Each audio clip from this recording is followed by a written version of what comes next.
Mim, Abang Mim. Seorang satu je. Ya. Dia kena main sendiri. Ya.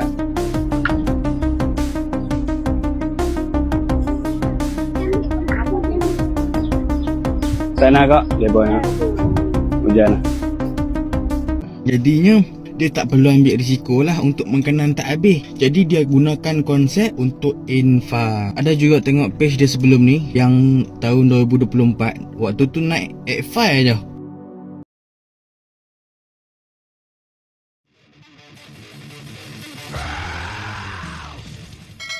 Dia gunakan konsep infak dari penonton live untuk lariskan perniagaan dia.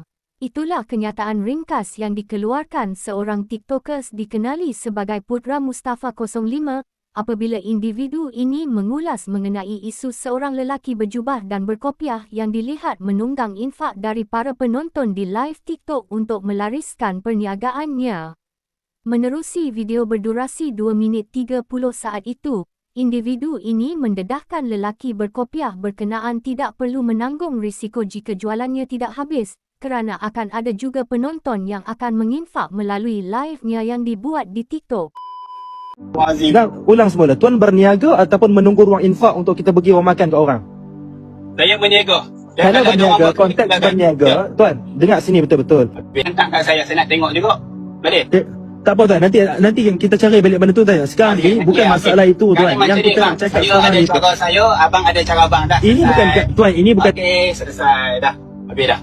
Hello, Assalamualaikum warahmatullahi wabarakatuh. Saya dulu pun pernah juga ambil nasi dekat dia 3 kali ataupun 2 kali macam tu lah. Tapi saya tak terfikir lah waktu tu kan. Tapi bila kita dah tahu benda tu salah, kita kena ambil iktibar lah benda tu kan. Salah buat cara macam tu. Sebab apa? Kalau kita berniaga, dia sebab dia tak mau ambil risiko, dia guna konsep infak tu.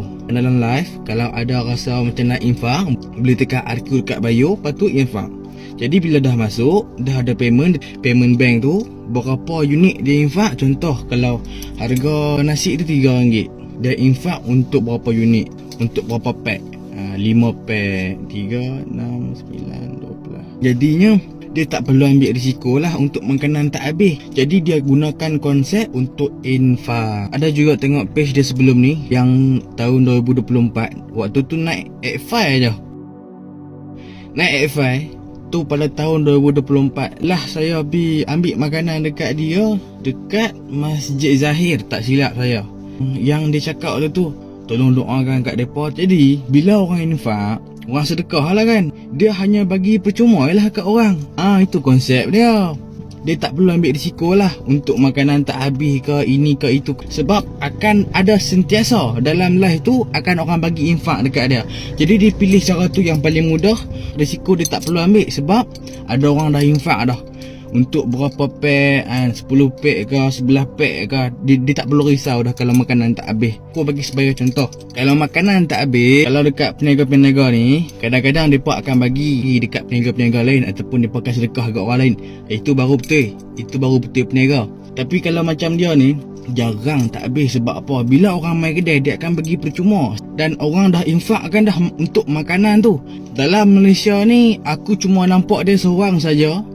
Tak ada lagi orang lain yang buat macam dia dekat Kedah ni. Banyak juga komen sebelum ni kata yang dia tu tiru Indonesia. Bukan nak salahkan negara orang, tak. Tapi majoritinya berlaku lah di sana.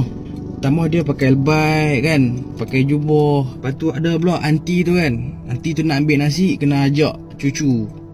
Kesian cucu nak dukung cucu ambil sendiri, kesian kan. Sama-samalah kita belajar untuk yang ke depan yang akan datang kan. Itu je nak bagi tahu. Assalamualaikum warahmatullahi wabarakatuh.